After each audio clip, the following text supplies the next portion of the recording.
All right. Welcome to Goof On Tonight.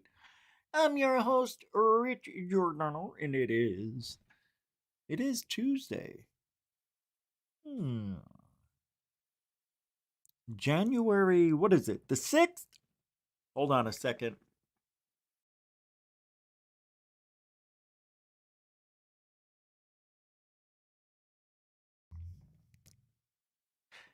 It is the 6th. All right, good deal.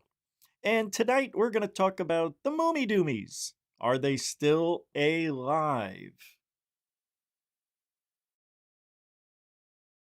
Yes, the clock is back. You're right, and it is accurate. Well, it will be. It looks like there it is. It's a few seconds. It's 38. I got to add a minute. It's a minute. It's about 45 seconds behind. It doesn't matter. The clock's back on the wall with the right temperature and date. 78 degrees in here. It's a little warm, but I need it warm. I'm old. All right, tonight I said I was going to, tonight I was going to talk about the Peruvian Nazca, whatever, dummy mummies, mummy doomies. And Vetted did a really interesting mini documentary on it, which is what we are going to look at tonight, along with some strange and paranormal news. Just the people. It's just the people. I know, I haven't worn this shirt in a while. Who noticed that? Okay. All right. Yeah. I need to clean up the office here. If you see the flag, you see this part? It's hard for me to see it, but this part right here, behind it is the UFO. Here, I'll just show you. I want to bring this back out since RSA, it's somewhere else right now. So we will unveil this tonight again as the UFO. Oh, that's not bad. That might work for now. I got the flag in the corner there, right? I don't think that looks that bad. There's a little glare here, and as you can see, we've got the alien head right here. And if you look down, behind the keister, we've got aliens, and I don't want to believe. Oh, I want to believe. So we got to take all of this, we got to paint the walls, and then we got to change the floor. All right. I'm glad I wore pants for that. So we revealed, and the flag came out okay in the back like that. All right. That was all unscripted. You're welcome. No.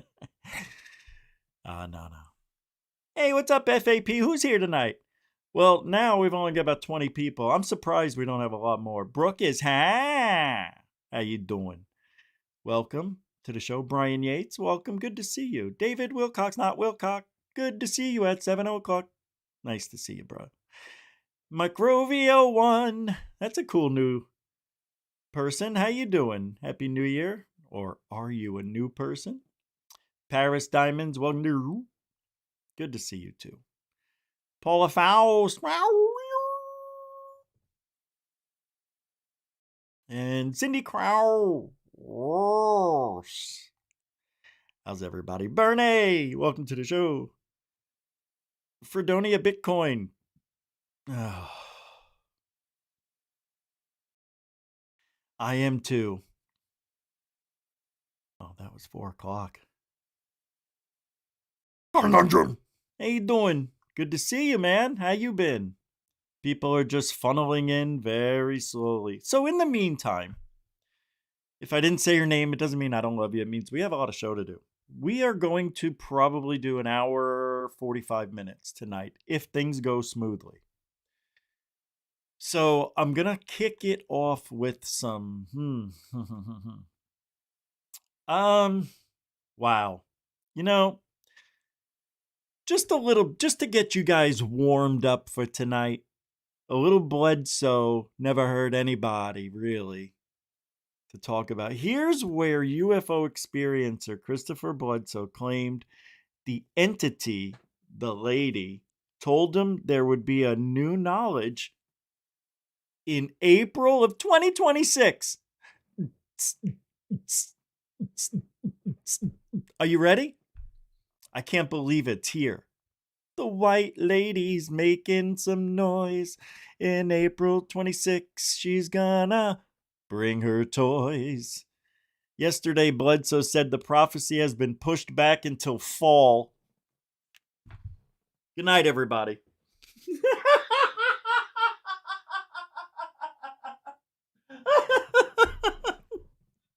How can this happen?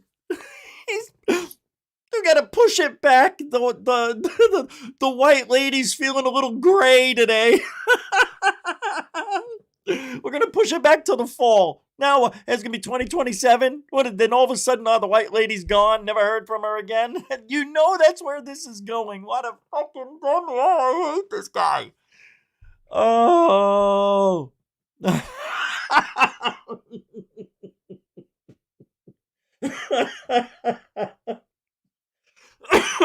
I knew it. I just knew it. Oh, let me play this clip. Oh, he's so much. This is comedy gold right here. I can't believe he pushed it back. Why? The lady explained to me that in April of 26. The lady. She doesn't have a name. She's just some bitch out in the fucking ether that he said. It's a white. Of course it's a white lady. You think it would be a black lady in his world? I love him. He is gold. Please stay around. Don't leave. Don't ban him. Let this guy keep talking. This is gold. This is how you don't do anything. There would be an alignment where this star, which is a blue star, of Regulus appears on the horizon in front of the Sphinx. And it looks like my butthole is what he's saying here. Yeah. It looks just like my butthole. If you look close, you can see diamonds. Would be red. And you know what? This is right. That's what she said. I've actually spoken. All right, I got to start over. I'll be quiet. Just listen to this piece of crap sticks. The lady explained to me that in April of 26, there would be an alignment where this star, which is a blue star, of Regulus appears on the horizon in front of the Sphinx, and it would be red. And you know what? This is right. That's what she said. I've actually spoken to astronomers. This is the phenomenal thing. Yeah, and she said it'll be red. And when happens, it would mark a shift into a new knowledge, not an apocalypse. That's what she told me. It doesn't mean Jesus. Hold on. I was talking again. Let's hear what he said. astronomers. This is the phenomenal thing about this. Yeah, and she said it'll be red. And when that happens, it would mark a shift into a new knowledge, not an apocalypse. That's what she told me. It doesn't mean Jesus is coming back. There's a new knowledge that's That has to be the weakest explanation I have ever heard from any hoaxer. It is so weak. I can't believe he's getting away with it. Do you see what he's saying? Do you hear what he's saying? I mean, a new knowledge. Guys, there's new knowledge every day. That can't be more of a blanket statement than anything any faker, I was going to say hoaxer, faker, folkser, has ever come up with. Yeah. Not only is this lady have no name, she's just a white lady. There's a white lady. She refuses. I think her name is Bertha or Kelly. I'm not sure. Kelly. coming. What is that? Is it under the pyramids? It's Christine, you stupid. Get it? Christ out. They've discovered something? Is it the Hall of Records? Is it disclosure? Isn't it amazing that the white lady's been dragging him around for all these years? And this is it. Well, not April anymore, but now it's been pushed to fall. This is it. This is the apex of the white lady. If nothing happens this year with Bledsoe, can we all agree that he needs to come back for 2027 and do it all over? I mean, this guy's gold. Amazing what you shouldn't do. FAP, that's the funniest thing I've ever heard. The white lady's Tinder is blowing up. She's ghosting him. Get it? Because she has better options. Really? Like, really? There's better options than him? He's perfect. There is no one better. Well, there ain't nobody better. Bill Clinton's voice, and all right, now, can't talk about that yet. There's so much stuff about these Nazca mummies tonight. Get your pen and paper ready. Get a recorder out, whatever. This is a weird episode. I want to show you something, though, and I don't know if this is real or fake. Hold on. I've got things backwards. Okay, before I get to that video, I want to show you. So, I know I've said it over the years, but didn't keep up with it, didn't bother because, who cares if someone is gay? Shouldn't matter, right? It doesn't matter to me if you're gay. But what the hell does a gay cruise have to do with UFOs? And why would this guy Matt even bring these photos up of Gary Nolan on a gay cruise? Why would he bring these photos up? And why this is how it's written now, why he bagging Donald Trump, this has to be a black person, why he bagging Donald Trump every chance he get, when he's meant to be working with Lou on disclosure, getting Trump to declassify. It's an oxymoron. It shows what kind of poor state UFOs are in with Lou's crew driving the train. None of you have credibility anymore. Anyone with half a brain has backed up right off this subject now, as you all have done a fantastic job at making this look like completely stupid. Here, let me show you the picture. Like, I don't really care, but it goes along with what I said earlier in when Gary was first new to the scene. I said, not that it matters, but I think he has gay tendencies. My gaydar went up. And I have also said that Lou Eliganzo, now this is just my opinion, is a cross-dresser. Why do I say that? Well, in my opinion, so I don't get sued, in my opinion, what I see a guy whose face looks really like rubbed. Like it looked like, you ever have an itch, you rub it, and you have fair skin maybe on that area, and then it kind of stays red for a day or two? Well, I think Lou has those same scrubbing marks on his cheeks and face from trying to get makeup off. I'm not kidding.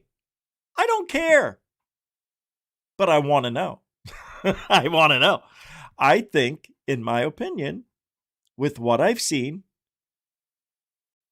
with several of these people in the UFO community, and who has Lou teamed up with?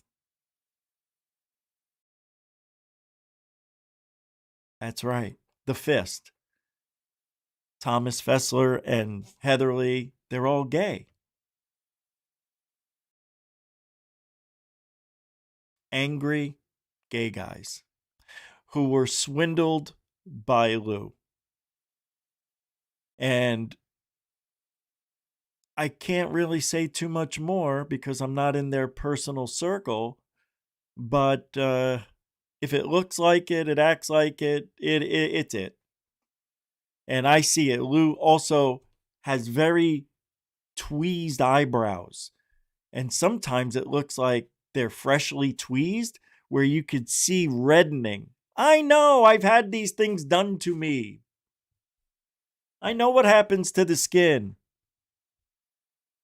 So that's my opinion on what we're seeing here with Gary Nolan. See, I think that side of ufology does swing all the way. Fine. Let them have their gay time. I don't care. You just don't need to publicize it. That's wrong what they did. Whoever posted this, I think some guy named Mark, is it? That's wrong. But I have to show you. It's my duty. Duty. But it is. I have to bring up things that I find interesting. And I find that very interesting because it makes me think I'm right. Now, there's so many things I want to talk about, but can't.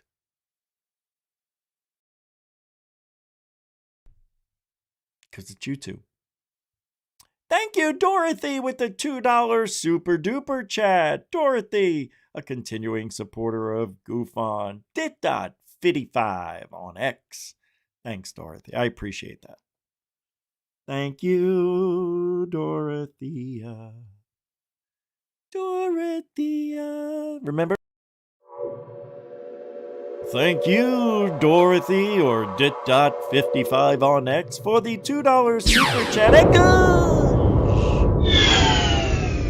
all over. Aliens? That was weird. Thanks, Dorothy. All right. What else do I have now before we get to the insanity? Wow, I gotta tell you, these are interesting times we're living in.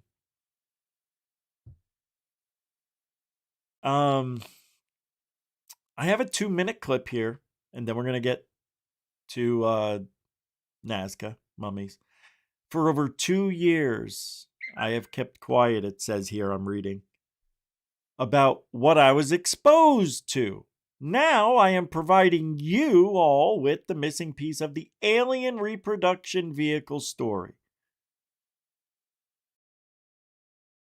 This is a post from Joe Rogan show, Jay Anderson, the Project Unity. Check this out.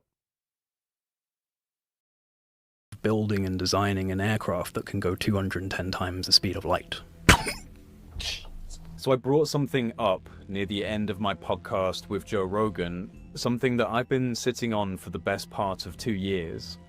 Direct testimony from the individual who claims to have actually seen this vehicle. The illustrations which you are now seeing were sketched out by military illustrator Mark McCandlish after he was given a highly detailed description of this vehicle by Lockheed Martin engineer and inventor Brad Sorensen. Other than an unpublished interview in the 1990s, nobody has ever heard directly from Brad Sorensen. We only have the story about this vehicle from Mark McCandlish until now. On April the 13th, 2021, McCandlish was found dead in his home in Redding, California, having sustained a gunshot wound to the head. McCandlish had been scheduled to testify before a Senate UFO/UAP hearing in June of 2021. Testimony that, according to his colleagues, would have destroyed the "we haven't made much progress"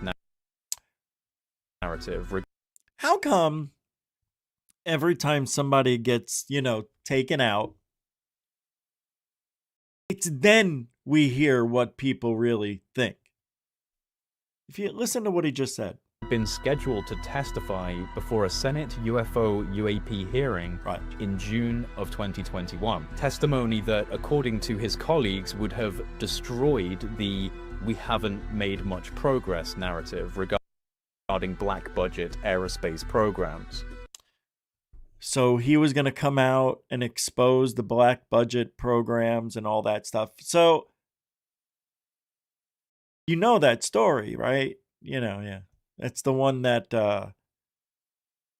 Tim, I don't know, whatever his name is. You got to get 2 in the chest, 1 in the back, or something like that. And I think it's interesting to note that the people in control of the UFO narrative in the mainstream public sector now are trying to push a very different narrative, that we haven't been able to successfully reverse engineer these technologies, that none of this is human, we can't explain it, it's all alien and mysterious. So this testimony that Mark McCandlish would have provided to the Senate at this point in 2021, complete bifurcation from the narrative that we're now sticking to in the public. I was present in the room taking notes when Brad Sorensen was contacted by a colleague, and what he says will shock you.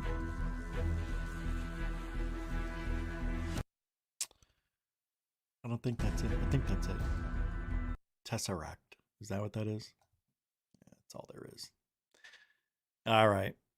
Anyway, just a little info for you guys before we get to now what is the Nazca story. So we've all been watching the Nazca mummies, the Peruvian mummy-doomies, however you want to word it. And one thing that always stuck out was how fake they look. Right? They don't look real at all. Now, tonight's show, I have 2 videos I have to play. The first one is going to be "The Nazca Mummies Are Still Alive" by Vetted. I put this link in various places for you guys to check it out if you wanted to. I don't know if you did, but either way, I'm going to play it tonight. Not the whole entire thing. I believe it's 42 minutes long. But we're going to go through this and check out what Vetted found out. Patrick is his name. And I got to tell you, I'm like Patrick. I don't know what to believe. But I tell you what, it feels like these are real. After watching this, and all along I've been saying they're fake. This video will maybe convince you that they're not. However, once this video ends, I have another video I'm going to show you pretty much proving they're fake. This is crazy. So let's take a look at what information Vetted Patrick received doing his research. Most of this stuff you guys already know. So I am going to fast forward past all the stuff we know about the Mummy Doomies and just get to here. We'll save 8 minutes. And the link's in the show description already. And let's take a look. example from an analysis done in 2017 by the Lakehead University Paleo DNA Lab concluded that Lakehead, analyzing not bone Lockheed. and tissue from early specimens, the lab found 100% human DNA. In fact, they were surprised when Malsone cited their work in 2023 congressional hearings, as the results contradicted alien or non-human claims. The lab noted the sample's ancient degradation, but no extraterrestrial or non-human signals. And they went on to say, to conduct the analysis, the Paleo DNA lab was given a bone fragment and brain matter that Fra Piero said looked like chunky dirt. In addition, they were sent a photo of a body and a photo of two elongated skulls with enormous eye sockets. Yo, really? That's this? Not the eye socket, but I can't believe what we're looking at. But not the actual bodies or And I have to pause and give my opinion. That's called, doing the right thing. skulls. In its examination, the Paleo DNA lab discovered something else significant. Both samples were very damaged and may have been contaminated with modern DNA. Did you see the way they were handling it in the beginning? No gloves, no masks, no protection. And hey, here we go. I got the Mummy Doomy right here. As diatomaceous earth comes crumbling off of it, body parts flying. Probably while they were being excavated, stored, or shipped. Handling samples can definitely contaminate them, Fra Piero says. When we get bone samples, we try to remove surface contamination. However, we can't always do this completely, and we can't decontaminate brain samples. There is a second possible reason for the contaminated DNA. All right, let's move Samples could have been a hoax, Fra Piero says. In fact, Malsone and his followers have previously been accused of combining human and animal bones to construct creatures they claim are alien or supernatural, such as the demon fairy they brought to the public's attention in 2016. After the Paleo DNA lab submitted their results to their client in 2017, they heard nothing about the Nazca case until it went public at the UAP meeting in 2023. Something exciting, though, could be a collaboration with Colossal Biosciences, the firm behind de-extinction efforts like the woolly mammoth, for full genome sequencing of select mummies. So, if new credible footage emerges from ongoing Colossal Biosciences sequencing, it could shift things. But as of now, nothing is happening. I shouldn't say it crazy, but I mean, I'd probably say weekly we get like Sasquatch, Bigfoot, Yeti emails. It's like, I've got this sample. Can you sample it? Yeah. We can't sample all of it, but it's something like Jesse calls It's a credible Yeah, source. it's a credible source of like we either know them or it's had some level of scientific rigor we do it. So Jesse contacted this guy to do an analysis on the Mummy Doomies. Now, normally it's not something he does, but he says, look, it's super easy. I'll take the job. And that's where we're at with the storytelling. Here we go. Right, so that's probably like a fraction of 1% of what we do. But that kind of goes back to just like we're pretty open-minded at Colossal. We try to, and we take a different approach to all the sciences. Respect, honestly. But, this is a big but. The most interesting thing I found out about these mummies is that they're still alive. That's right, you heard me right. They're still alive.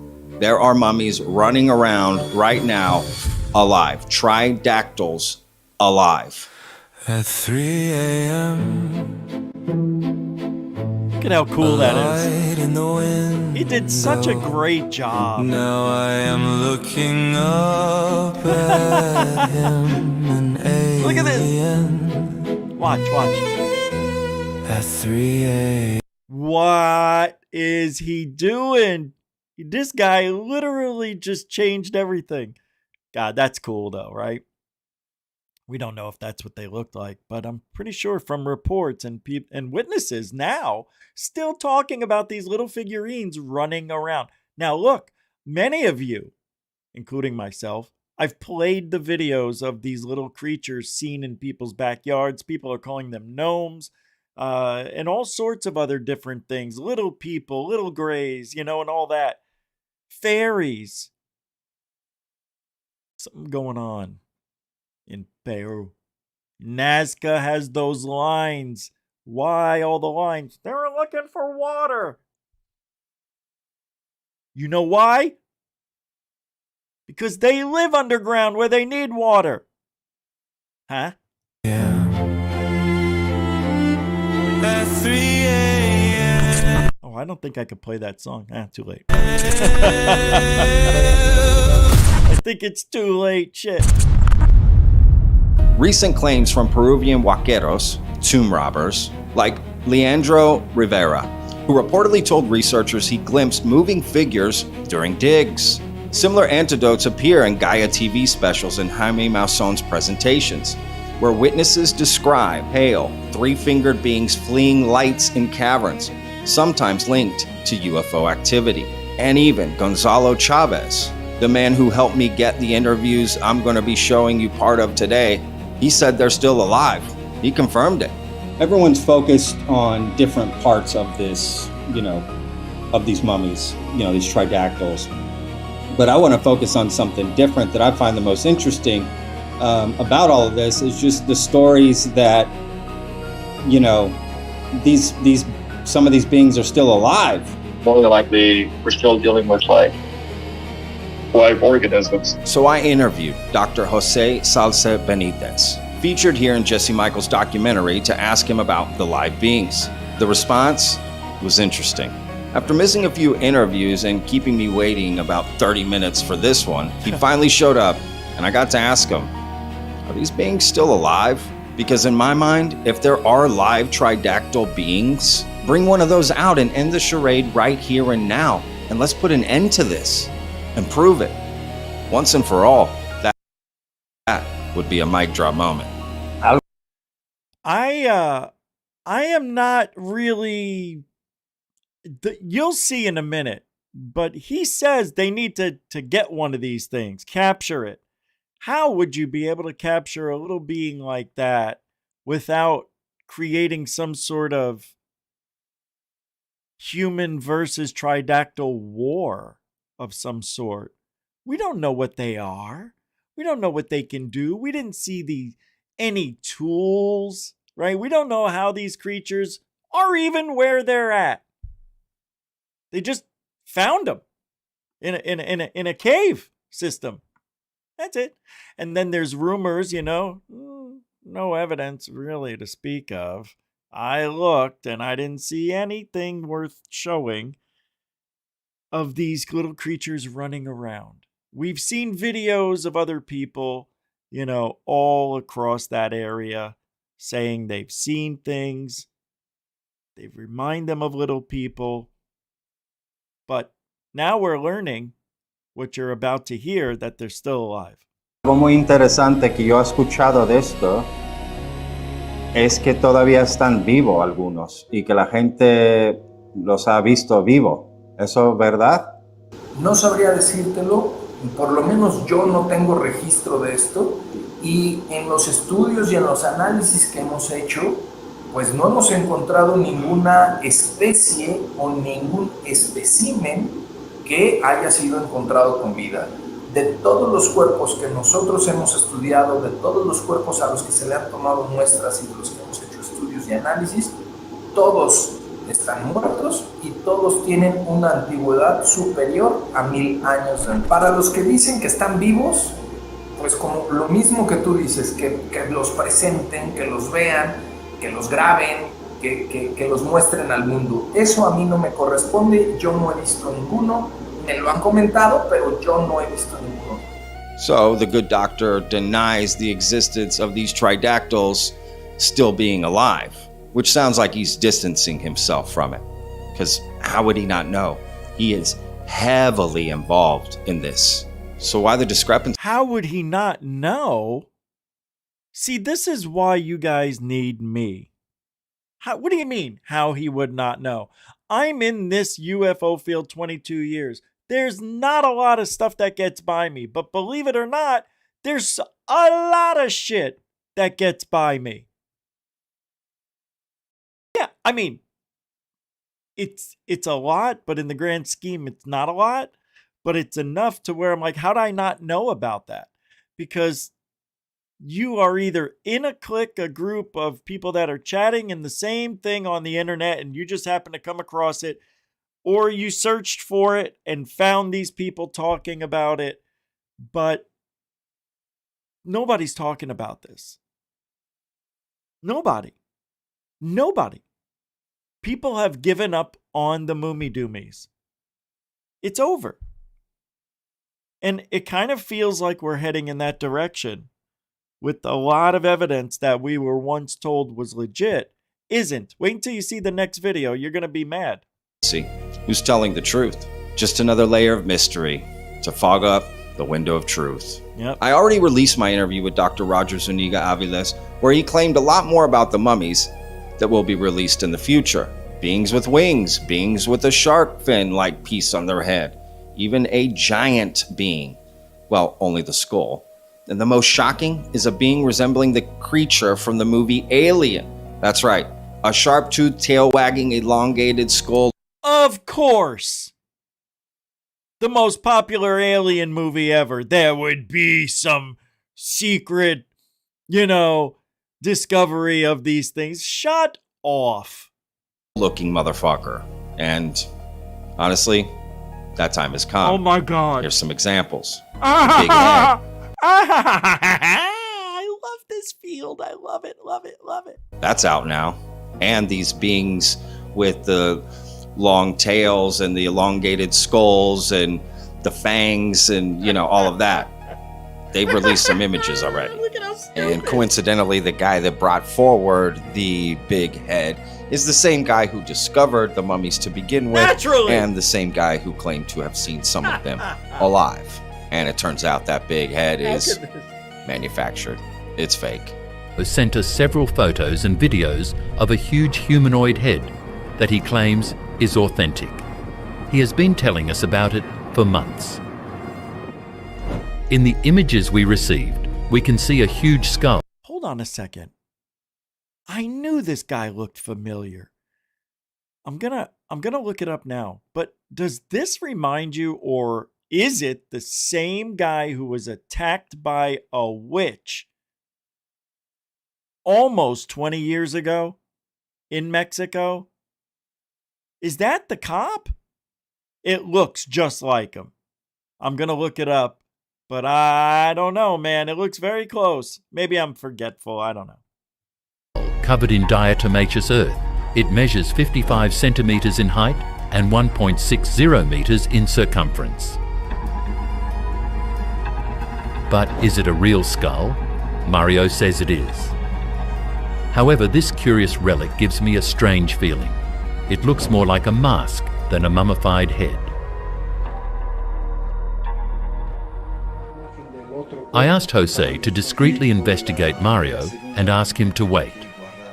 Oh, I found the guy. If we can recover this head, and if it is authentic, it will undoubtedly be of great cultural and historical interest. I found it. Let me see. It's not him. Yeah, it's not. I'll show you. My interview with Joyce Mentia was good. Is that him?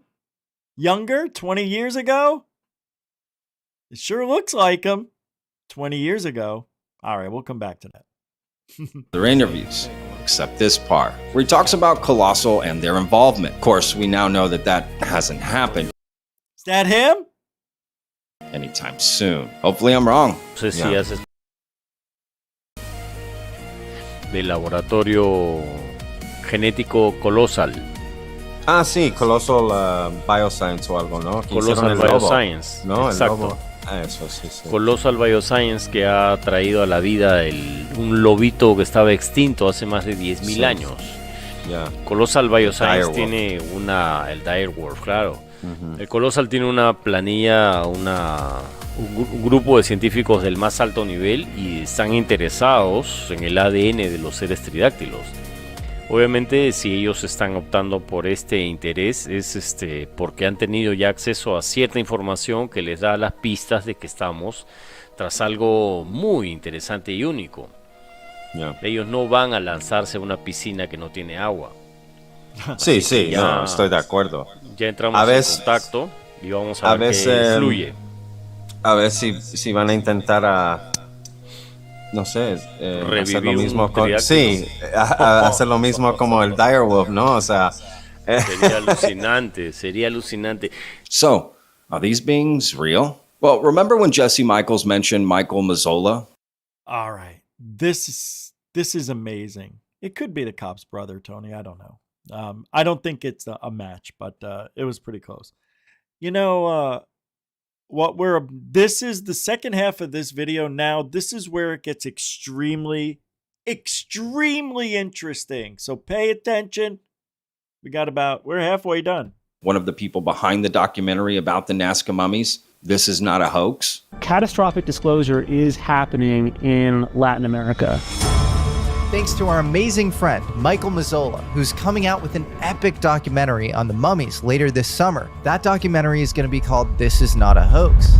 Well, the documentary hasn't been released yet, and I think I figured out why. Michael's film follows Josh McDowell and his father, and after reviewing some things Josh McDowell has said recently, I don't think the McDowells are convinced one way or another that this isn't a hoax, which would render the title of their film, This Is Not a Hoax, hard to release, right?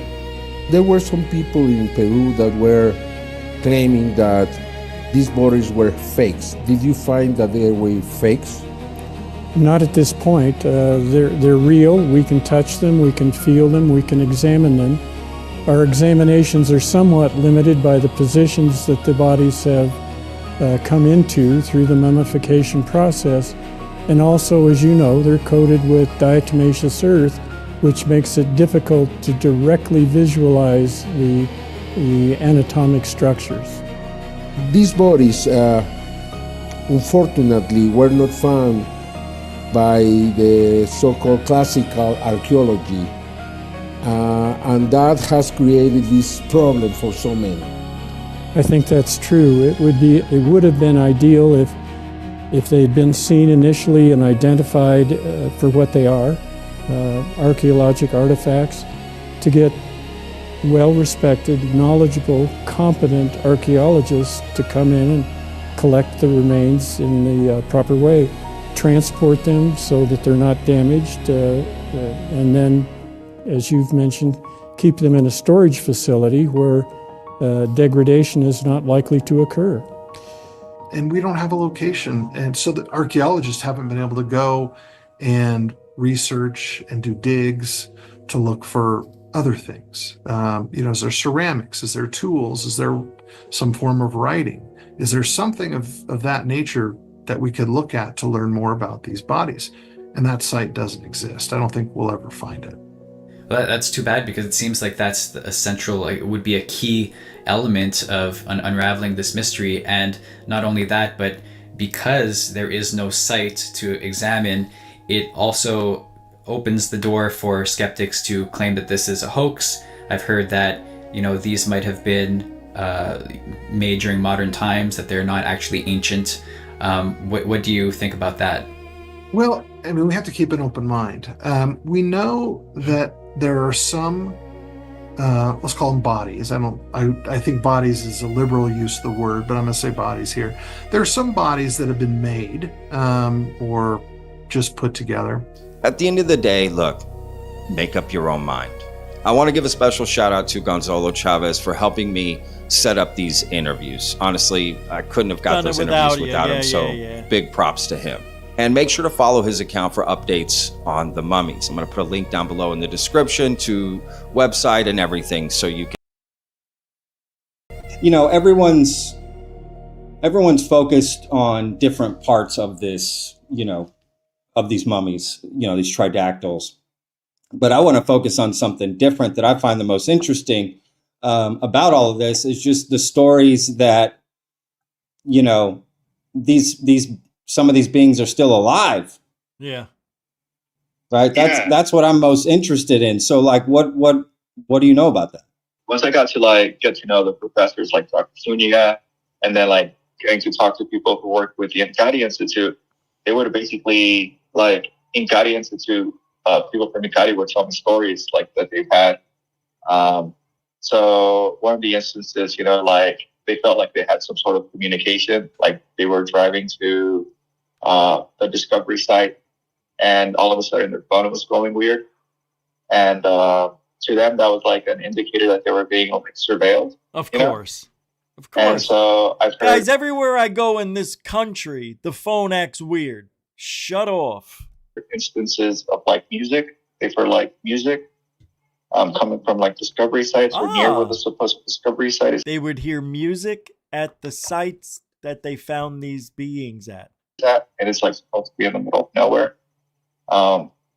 So that's when I was like, well, this is more than likely we're still dealing with like live organisms. And then if you read Thierry Jarmin's book that he released about the discovery, he spoke about the grave robbers and like people he got to know that actually know the real discovery site, talking about seeing live beings still walking.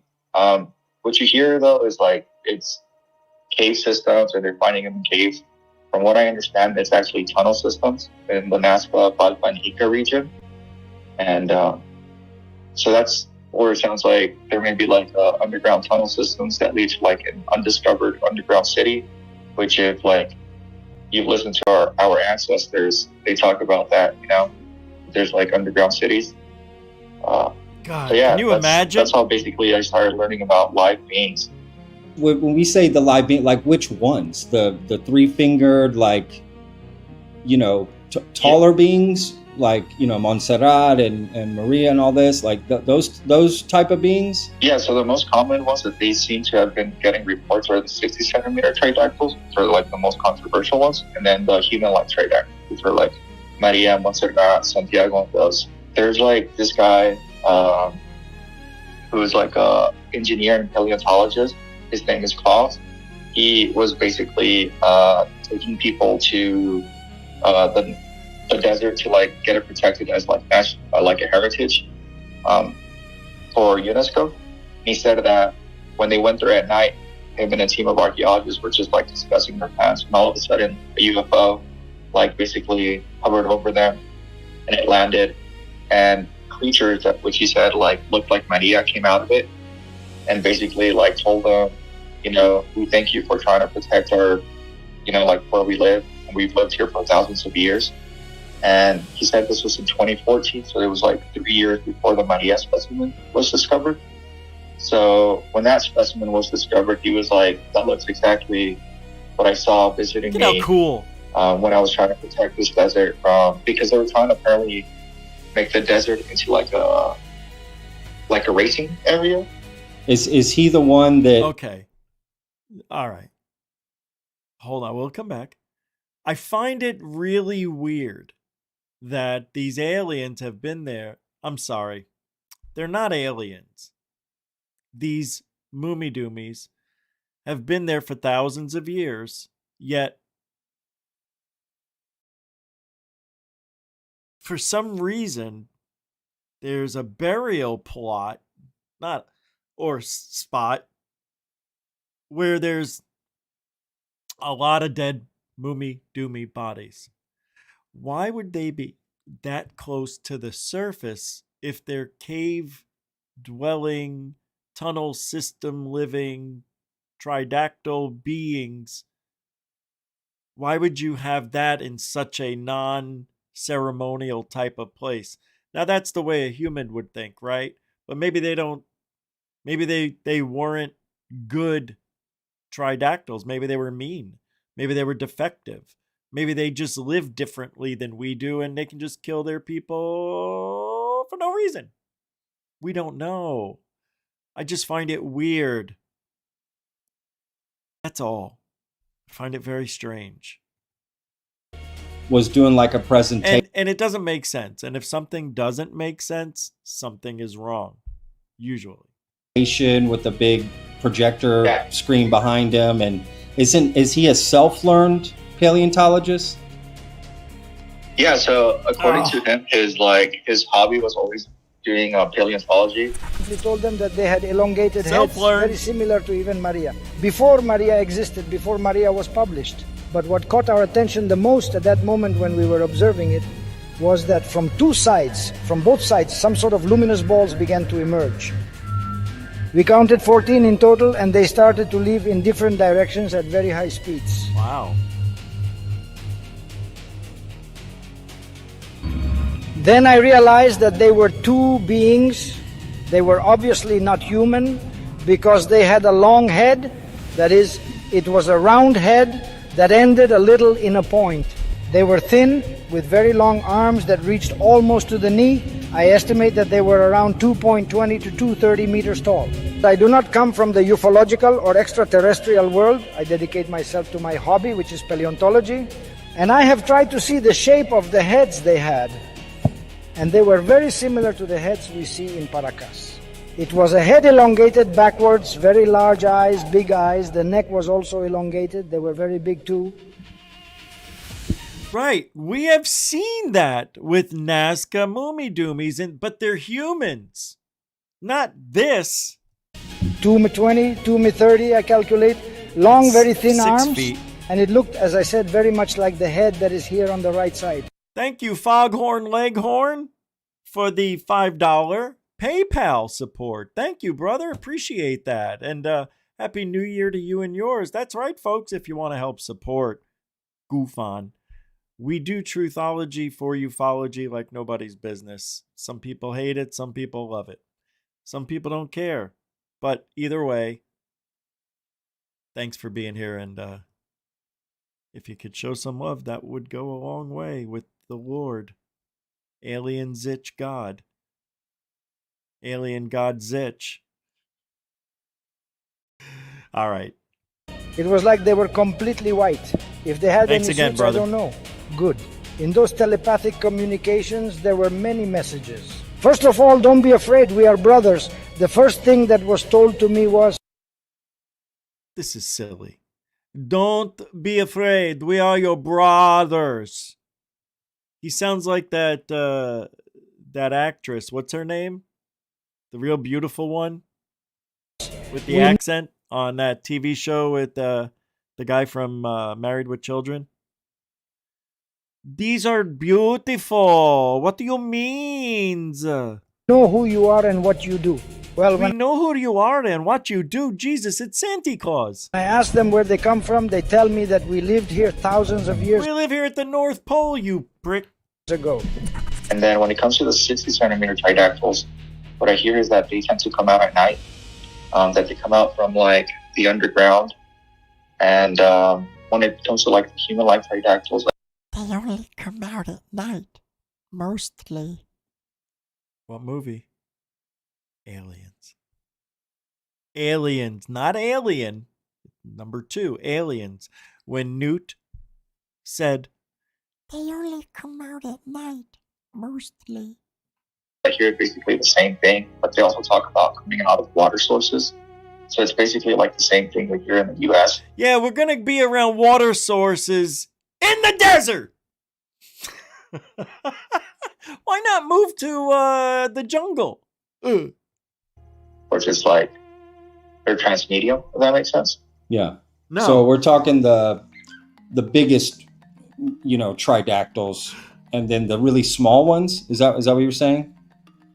Yeah, so we're talking about the ones that were Dinkum. shown in the Mexican Congress that people say are wrong. Yeah. Dinkum Ozzy throwing down a $10 PayPal. Are you kidding me? It's a miracle on the year 2026, January 6th. 6th. Thank you very much. I appreciate that, brother. You are a continuing supporter of GoofOn as well. Thank you, man. Appreciate that on New Year's week. New Year's week. Yeah. That's what we're doing. Okay. We've got a few minutes left here, and then we're going to get to the next video, which is about 40 minutes, but we're not going to spend that long on it. But it's debunking the Mummy Doomies. We're almost done with this. Oh, got it. Okay, so some of those are the ones that were shown in September 2023 at the congressional. It's already hearing been in 3 years Mexico almost, City 2.5 years. Are the ones that are coming out at Feels night, like you're it. saying. Yeah. Got Same thing with human-like pterodactyls. Which Is one? Say that these again. I'm beings sorry. are, like the ones like Maria, Montserrat, Santiago. Got it. Maria, Yeah, where you been those hiding? apparently they fall. Oh, look, Santiago. I've been in this diatomaceous earth for thousands of years, and I can't get out. It's making my skin like a skink. I don't know. Help me get out of this diatomaceous earth cocoon. Huh? what I understand, these creatures come out at night. This is shocking. They only come out at night. Mostly. Dude. This is like so crazy. No, it's not. So when you were talking normal. earlier about they're hearing music and stuff, are you saying that those are the grave robbers playing music, or the tridactyls playing music? Yeah, so I understood it as the tridactyls. So that they're like going inside these tunnel systems, and that they have their own type of like music. Oh my God! So they got like a little band. If you read a book called El Mensaje de Nazca by David Blasco, he basically traveled across South America, talking to like, because his idea was like, look, if these specimens are real, people who are like, living ancestors of Nazca people, all these tribes that supposedly coexisted with these beings, he would have oral stories about them. So basically, he started doing that, and what we end up learning is that these specimens are said to be here, like basically forever. From what he learned is that not literally. There was a time. Look, it gets wild. Okay. Ready? Then the moon arrived one day. All of a sudden, there was like a global catastrophe, floods and stuff, destruction, and these beings came. And they like started teaching people, after the disaster. Some of them went to go live in the ocean. Some of them went to go live underground. And some went to live very far away. Far, far away. You all right?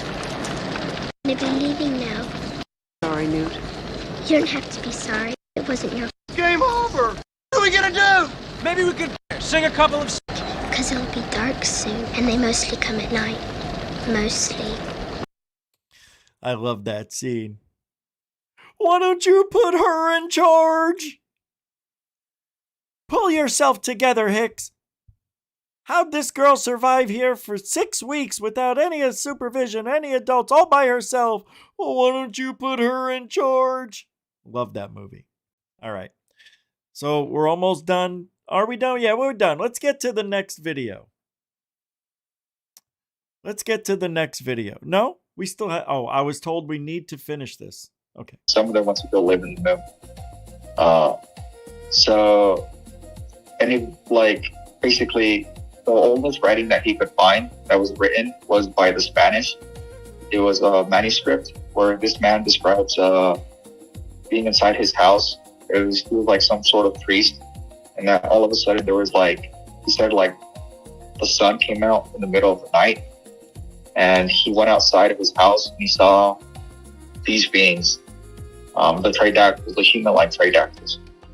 And that he got scared, went inside his house, tried protecting himself, and they just left. But he like wrote it into like a manuscript about this incident. And according to David, it seems like this manuscript, he wrote it in third person rather than trying to say it was himself. Does that make sense? Yeah. So then, anyways, so he continued on this journey. He found we know. All right. Let's just get to the next video so we can have a good laugh. I'm really sad. Because I don't like bad news. I really was banking. Nah, I don't know if I was. I was really hoping that with the video evidence, they showed us the scans, right? Those 3D scans, and what are they called again? When they do that, it's layer by layer. I don't know. I don't remember what CT scan is it? Well, anyway, Mick West posted this today, and it says, as I've been saying for 9 years, the Nazca mummies are fake, like the Boogosphere. I think it's fake too, the Boogosphere. It looks like a hoax for money. Fancy clickbait. And then there's a channel called Incredible History, and it says here, exposing the craziest hoax of all time. The Nazca alien mummies are butchered human beings. This is bad. Bad for business, right? Now, I may have to keep it in the small screen. I'm sorry for this. You just have to listen. In this video, you will watch presentations from a PhD in bioanthropology, a PhD in anthropology, and a radiographer, all of which believe they found evidence that shows that Maria and Montserrat have had manipulation on their hands and their feet. Okay, that's all I needed to hear. That was a good video. The reason I have to do this is, copyright stuff, but when there's stuff that I think you need to see up close, I'll make the screen bigger and pause. This is significant because Maria is the flagship mummy, the first one to be presented to the public. If Maria is proven to be a hoax, then the entire thing crumbles. Yeah. I started investigating the Nazca mummies about 2 years ago. I went down to Peru with an iPhone and a drone, started interviewing proponents, and what they told me blew my mind. Up until now, I'd never publicly given an opinion on whether or not they were a new species. I just told the timeline of events. I told the story. Oh shit, I didn't know that was going to happen. I'm sorry. Fake giant heads. When I saw this photo on the screen right here, I was willing to dismiss the airport dolls. That was made by someone else. They were clearly made from animal bones. But this is a photo of the man who originally supposedly discovered Maria, posing with a fake giant head. He also supposedly discovered this one. Both of these are clearly fake, and the large one has even been scanned. The proponents admit that it's fake. I was able to get the guy who released this photo to tell me that this was shown to him by the Huaquero, the grave robber that originally supposedly discovered Maria. He also told me that it's since been sold into a private collection. And this man refuses to show anyone where he's finding all of this. And people will say, but Will, just because a Huaquero is capitalizing on this moment doesn't mean that the rest of them are fake. Yeah, these ones are fake, but Maria and Montserrat are real. Well, today I'm going to tell you exactly why I think Maria and Montserrat are also fake. And forget about me. More importantly, I'm going to tell you why experts and professionals in their fields believe that Maria and Montserrat are fake. They lay out the evidence very clearly, and I'll occasionally jump in here to try to bring down the technical terms to a level where we can all understand them. Dr. Daniel Proctor has a PhD in bioanthropology. Specifically, his area of focus is the hands and the feet. He has published papers on the evolution of the hands and the feet, including focusing on the evolution of the ability to grasp. I'm not sure there's a better expert to talk to than Dr. Proctor. Dr. Proctor, as well as others in this video that you'll hear from, they're also not UFO skeptics. The whole reason he found out about this is because he's a believer and he spends his free time investigating some of these phenomenons. In other words, this guy is not a hater. He's telling you what he's seeing. If you're watching this on YouTube, I have timestamps and chapters clearly labeled as to what you're going to watch in that. And on X he does too. He's done good. Yeah, they're all right here. Let's take a look. 3D rendering is not reality. What does he mean? So Michelle, I often see in these images where we're showing the possible amputation is the way they'll be portrayed is you don't see the cut. You don't see any division between those toes and, I guess the articular surfaces. Is that correct terminology? Correct. Why would that be? What's going on with this image right here compared to what you're seeing with your images that we're about to show? They're using what we call 3D rendering. There's several different versions of that, but what appears to be used most prominently in these specimens in particular is 3D surface rendering. So essentially what that does is it shows you the anatomical structures as they appear at the skin level. So you don't get an idea of any of the bony anatomy really going on underneath. I like to use the sheet under a piano analogy. You can see the shape of the piano, but you can't see the keys. You can't see the pedals. You can't see the color of the piano. They are very attractive to the eye. They're very cool to look at. When it was an emerging technology, when I trained on it, people were fascinated by it. but there's a reason that we don't just rely on those 3D renderings to diagnose and treat patients. We always marry it with our axials, our sagittals, our coronals, our regular MPR, which shows all of that bony differentiation, because there's a lot of the story that's missed with these 3D renderings. Can you tell me a little bit about the sagittal sutures? Am I saying that correctly? Oh yeah, this is with Yes. Maria that you saw, and if anything looked uncommon, or I know you've seen a lot of scans of sagittal sutures in your life, probably. But there was a very classic zigzag appearance of that sagittal suture running down the center line. It articulates with the lambdoid suture in the back. shit. And then looking today, I could even see evidence of the coronal sutures, which are they sit above your ears a little bit on each side of your skull. So those were very evident on the MPR of the axials and the DICOM data that I had, but not so much on the 3D rendering that was presented. I'm not a biologist. I'm not a doctor. I'm a history teacher. But to me, this made sense to my brain.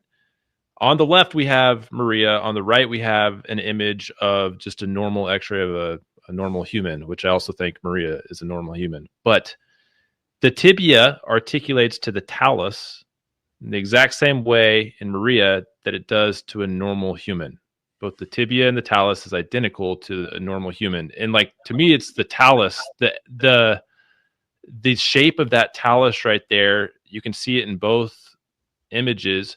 If you were to have a being that evolved in a way that it had completely different foot and toes, 3 toes, forget about the problem of how it walks, but somehow it evolves that way, and it's a completely different being from a Homo sapien, would you expect the rest of the foot to also look probably pretty different? What do you have to say about that image right there? Is that question for me? Yeah, sorry, Dr. Prechter, and anyone that wants to take it. Well, yeah, I think you would expect all of the tarsals to probably have a different architecture if having 3 digits was natural to the foot.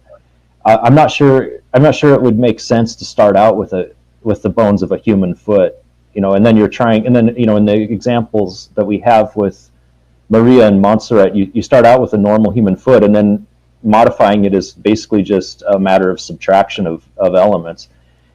I think if you had a foot that was evolved that way for having 3 digits, you'd probably see totally different bones. You probably wouldn't see 3 cuneiforms and a cuboid in the foot. You might see a talus that was sort of like that, but Right. again, but We're gonna problem. This is the DNA problem. Listen to this. Often claims that DNA tests have been done, and it shows that these mummies are 70% human, 30% unknown. But what does that unknown mean? Well, I asked that question to Dr. Joseph Wilson. Dr. Wilson earned his doctorate in anthropology from the University of Florida. He's a current lecturer in archaeology at the University of Massachusetts Amherst and a part-time lecturer in anthropology at Fairfield University. And more importantly, before academia, he worked as a molecular genetic technologist at Greenwood Genetics Center in South Carolina. So, Dr. Wilson, I'm sure you've heard the claims that they're 70% human, 30% unknown. What do you think they're seeing? Can you explain to everybody what that unknown might actually mean? What's going on there? What does unknown mean? Contamination. It would be extremely unlikely, given that I believe that they're using commercial testing labs. They're not using dedicated, really hot, state-of-the-art, high-tech, cutting-edge, ancient DNA facilities. I think they're just packaging up samples and sending them off to test, which means that they're doing their work in the similar way that I did at I worked at a reputable clinical diagnostic wet lab in the early 2000s. For several years I worked there. And that would have been a place where we would have gotten random samples sent to us all the time from clinics all over the country. Somebody puts it in a FedEx thing, you get a test tube, you run the test, you send it back. If you're doing ancient DNA that way, you will get tons of contamination. There will be some, there is no way to prevent large amounts of contamination. So it would be frankly shocking if you didn't have a large amount of unknown DNA in your sample. again, without knowing clearly what they're testing for and how, without them like setting up the parameters for their testing in advance and being transparent. And none of what they publish or present about this is coherent. It's sort of like a black box for me. And again, it's not coherent. This tells you that in the Peruvian world or Mexico's whatever, or Jaime Maussan or any of these people involved, that they don't know what they're doing. And even if they do know what they're doing, they're not doing it to the standards that are needed for clarity and division on what is human and what is not.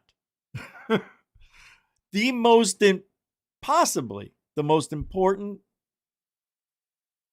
piece of tissue you will ever sample, and you do it this way, and this without gloves. Hey, here it is. I got that mother right here. It's a tesseract.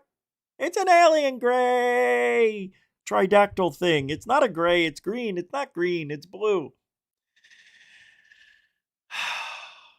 They used a taxidermist. That's someone who takes a dead animal, like a pet or a moose head. Like, you see the moose heads and cow heads and, not cow, but.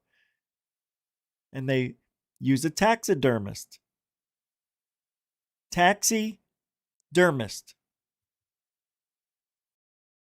Steve runs a very cool YouTube channel and has one of the most detailed first-hand investigations into the Nazca mummies being a hoax. What's important about this is Steve didn't actually go down there to debunk anything originally. Like me, he was initially blown away. His first documentary actually leaves you thinking something strange might be going on.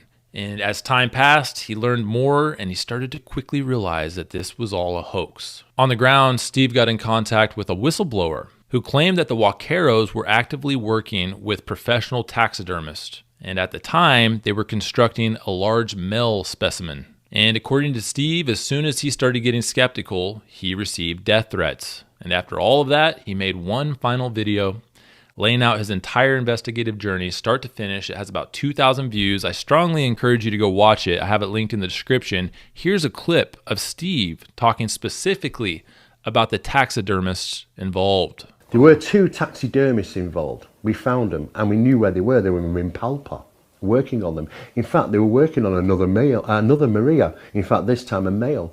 And they were already almost ready to release another one. It was a gay alien. It was like this.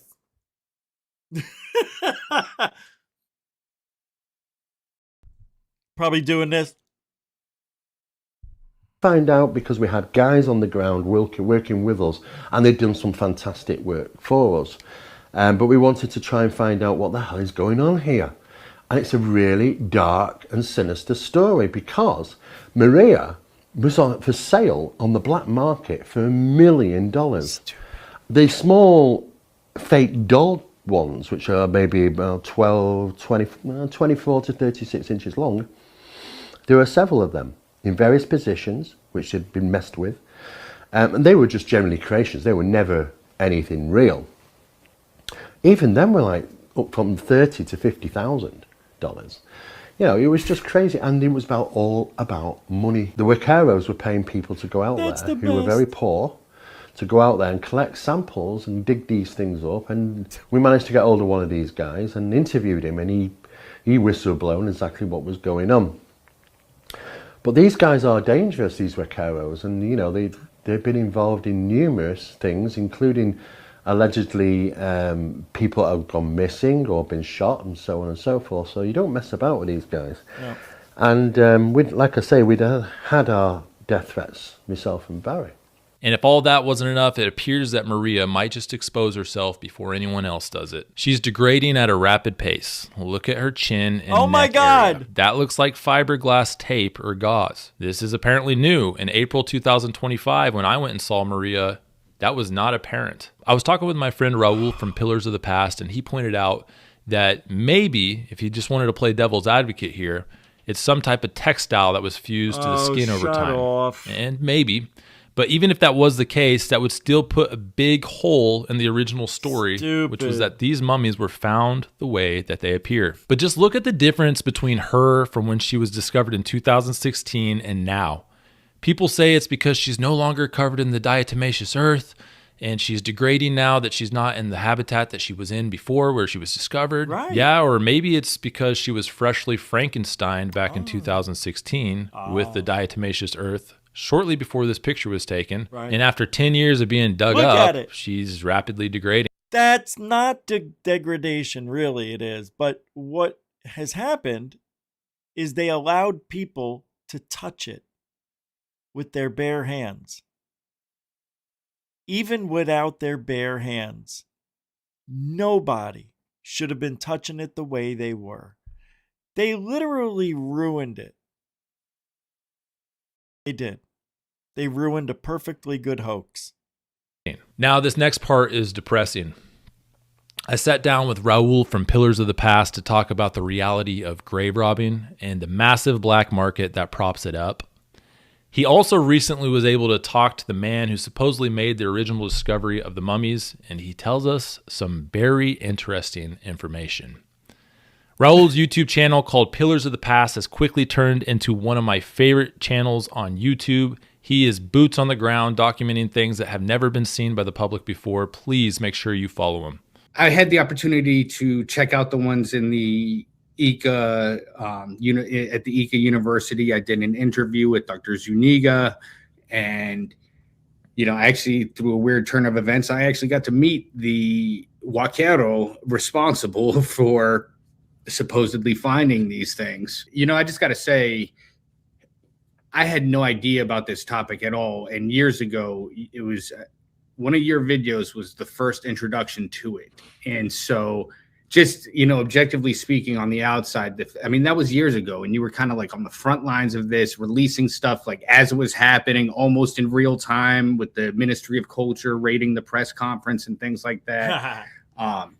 And, I really respect and admire your diligence when it comes to this topic, because I know that within the past several years, things have developed on both sides of the spectrum. And from watching your work, it's relatively journalistic in your approach, where you're presenting both sides and spit it out. And so just as a viewer, all right, upper region, this meaning, I'm waiting for all the evidence. I'm just gathering information, waiting on a small table, and I don't know, the camera phone was just panning around them. How much does that one sell for, Raul? Or what's the listing price? He said $20K. $20,000 for this little guy right here. So like $20,000 for some sort of monkey-looking thing with a tail. I want in. I want to be in on the fake. I want to make money fake way. What did I just say? Me make money fake way. This is just my experience. Like, that's all right. Let's see what's next. I'd want to see the legitimacy of this stuff. And so he showed me that, and I don't know, it's some American buyer, and it probably doesn't. I remember still talking about the buying. Nobody had even heard of them. It was a little bizarre. This is an American phenomenon in Peru. That's I mean, I ran into maybe a dozen people who knew, never heard of it. Tell me a little bit. Some of your videos that really touched me are these fields of these cemeteries that have been looted, and there are hundreds. And if that's an underestimate, let me know. That's awesome. Hundreds of bodies. And awful. I mean, the enormity of this, that sucks. Imagine seeing your city's graveyard, the cemetery, be looted like this. And really thousands probably terrible. Of body parts. Why, man? Yeah, I mean, this is how people are. They're so weird. Just because they all, and when you die, you wear your best jewelry, your best watch, you bring your dog's best collar, and all that other stuff that costs money. Scattered about, completely pillaged and disregarded to the side. But is it right that we do it? Do you guys think it's right that we do it? How else are we supposed to learn about history if we don't unearth what they did? Or should we leave cemeteries out of it? This is not a political video. All people involved come from different backgrounds. I myself probably would be categorized as a conservative. None of that mattered to the people who got together to make this video today. Hey. After 2 years of chasing the mummies, all the information you heard in this video has allowed me to finally come to my own conclusion that not only are these not a new species, but that they're a modern day hoax. But ultimately what pushed me over the edge to make this video was when I heard from reliable sources that experts in Peru are afraid to speak out about this out of fear for their safety and their lives. There are some intense rumors about crimes revolving around these mummies that are far more nefarious than some black market antiquity scam. And also, the truth matters, and to be honest, I believe the public was on the verge of entering a mass psychosis surrounding these mummies. And hey, I was right there with you at one point. I never publicly stated so, but at one point I thought these things were real. This video is going to 100%... That sucks. Of course, that's his opinion. I myself, now after hearing and watching this, I find myself really angry at the Jaime Maussan camp again. And he will still have his 55 million viewers watch him every night or whenever he goes live on TV out there in Mexico. That's how many people watch Jaime. 50 million plus. Because he brings hope. Star Wars. Hope.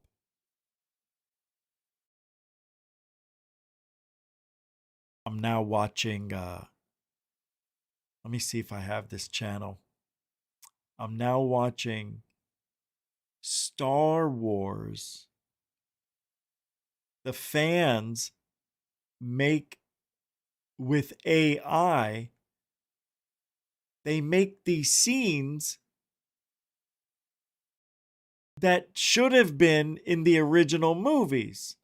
And they do it with AI, and you can't tell. I mean, you can. I mean, it's not perfect, but it's really good to watch. I want to show you a little bit of that. What they're doing with the AI and Star Wars. And this is not stealing, this is AI generated, so it's not even real. So this guy from Echo Base Network has a video out. I'm going to show you part of it. Star Wars fans are losing it over Darth Vader fan film. Now, this is the part in Empire Strikes Back where Lando Calrissian makes a deal with Darth Vader behind closed doors.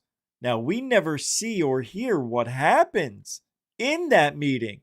Remember Han Solo and Leia and Chewie? The doors open and then they start shooting Darth Vader's at the end of the dinner table and he invites them in. Then the doors close. Well, a fan with AI rendered the scene that he imagined took place behind those doors. It's really cool. I'll show you a little bit of it. Can't show the whole thing, of course, but I mean, I could, but we don't know if we have all night. So let me pull up to, and it looks pretty good. Here we go. I like all these other characters that they bring in. Oh, we got a little Andor action. Oh no, not this sequel trilogy this stuff. Is all Please, AI. This is just one of our resort levels. We're a completely independent operation. No One of our corporate resort oversight. levels. No bureaucratic red tape.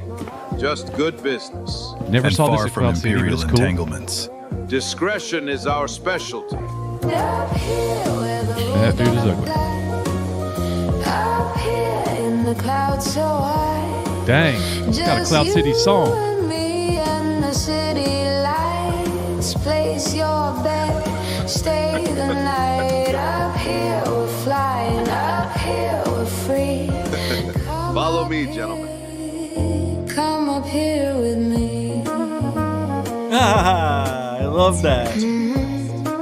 Oh, the robot who doesn't speak. Imagine this view from your own luxury suites. There's no. All right, let me move up to where Darth Vader comes because they're waiting for him. This is so cool. If there are concerns about our mining output or tax compliance, I can provide full documentation. I am not here about your mining operation. Then, how can Cloud City be of service? A ship is coming here, the Millennium Falcon. The Millennium Falcon? Yeah, how did Vader know? I don't know of it. Do not lie to me, Calrissian. The ship's captain is known to you. Han Solo mio. I got this for Darth Vader. I remember when I bought this. You will bring the Wookiee to me. I can't even do the voice. Don't lie to me.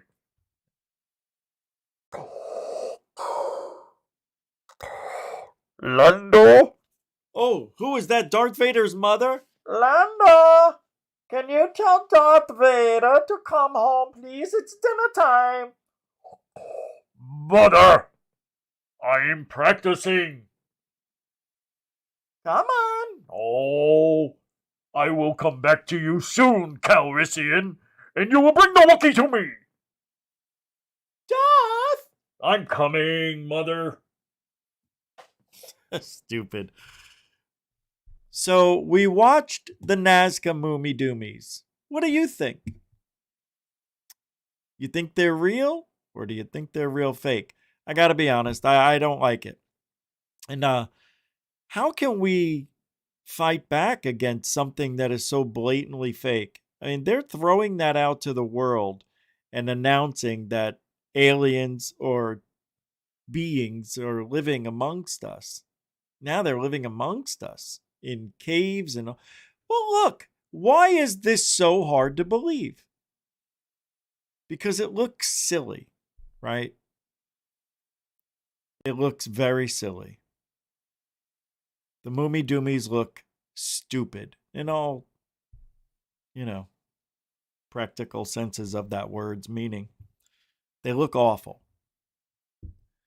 But when you saw how Patrick put some color into it and made them into lizards and gave them eyeballs and skin, oh yeah, I see them existing.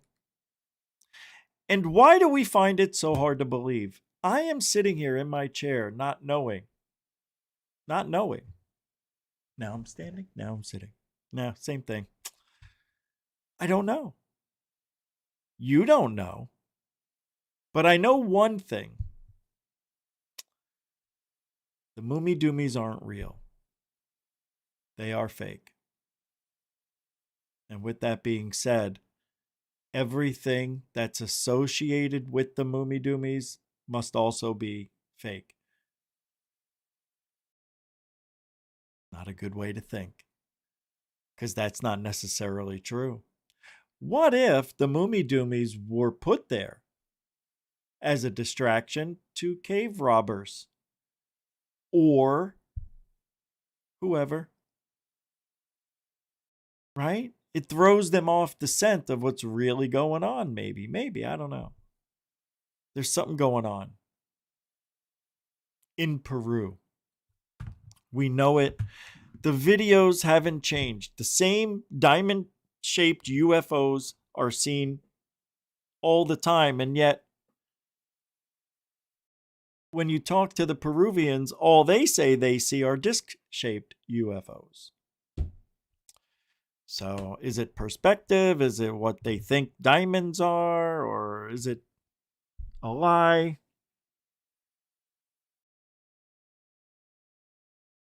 Is it a lie? People go missing all the time, every day. It's a lot of people. It could fill up 60,000 seat stadium. With how many, right? How many people go missing a year? 400,000? Let me see. How many, watch, people are reported missing each year in the US. I can't type like I used to, so I'm sorry. Holy Mother of God. Oh my God. Listen to this. Around 600,000 people are reported missing in the US each year. However, most of those cases are resolved quickly. Only a small percentage, according to them, becoming long-term missing persons, while thousands of unidentified remains are also processed annually through systems like NamUs, Sacha. Statistics show a decline in reports over recent decades due to better communication technology, but significant numbers remain unsolved, highlighting ongoing concerns, especially when we're talking about 90,000 of the 630,000 missing persons per year are never found.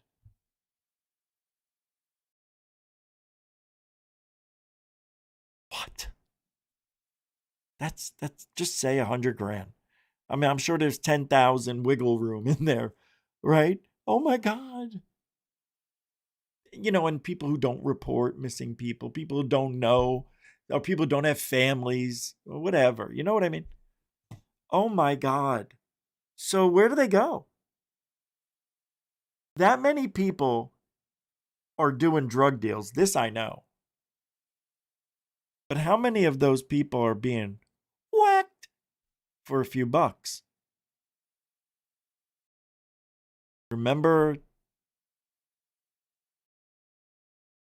4,400?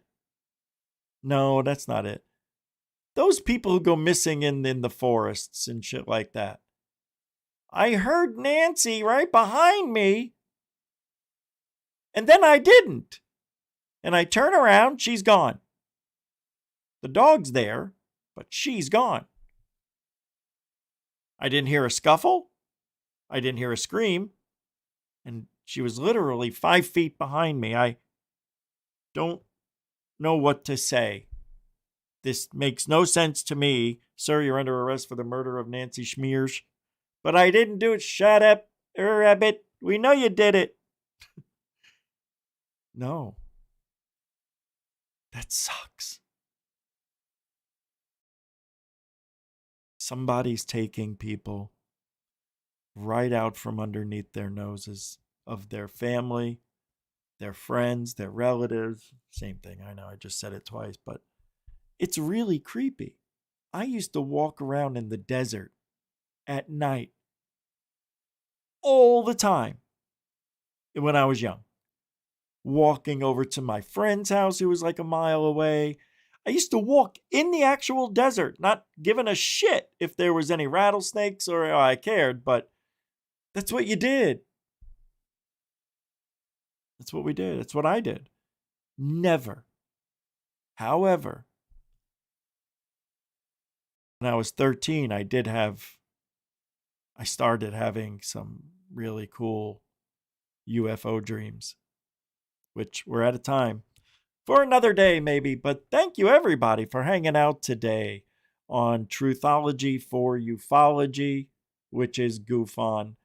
It is Tuesday. We'll be back tomorrow, which is the middle of the week. They call it Hump Day. It's Wednesday. Tomorrow's the 7th. I'm going to give you a little preview of tomorrow. Check this out. Tomorrow. I'm not going to give you the preview. We'll just see you tomorrow. We've got creatures in the lakes, rivers, and oceans. Might be real. However, I think I just debunked my own thumbnail that I made for tomorrow's show. That I could show you guys. I could show you the thumbnail for tomorrow as a preview. Yeah, let's do that. No? All right, you'll see it anyway. Okay, hey, look, if you ain't looking up, you ain't looking out for ufology. You understand? I don't think you do. All right, let's get out with a little rock and roll. It's Goof On. We Rock by Mr. Hellfire. Giddy up. Alien Blast. Spaceships parked next to our cars. Wretches laughing around okay. That's me. The cosmos chances we all say. They travel light years for the sound. Bass drum shake the alien ground. At Goof On we rock, we roll, we roll. Headbanging hard like we sold our soul. They've come to Earth to join the band. At Goof On we rock, united we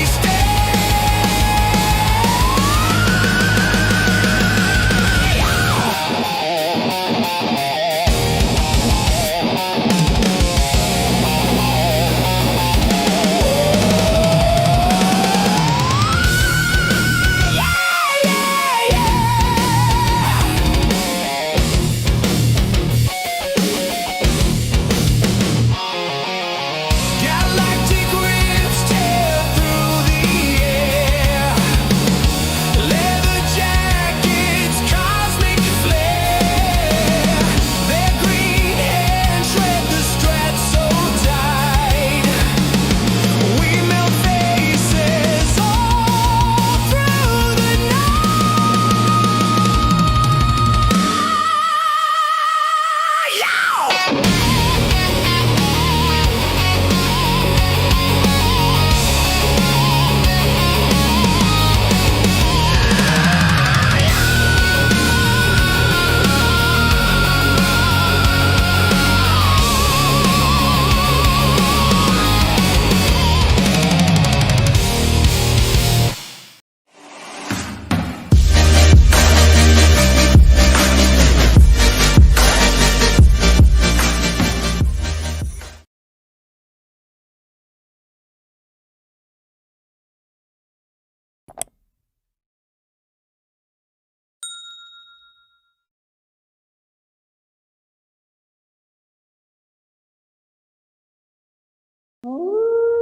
Goof On.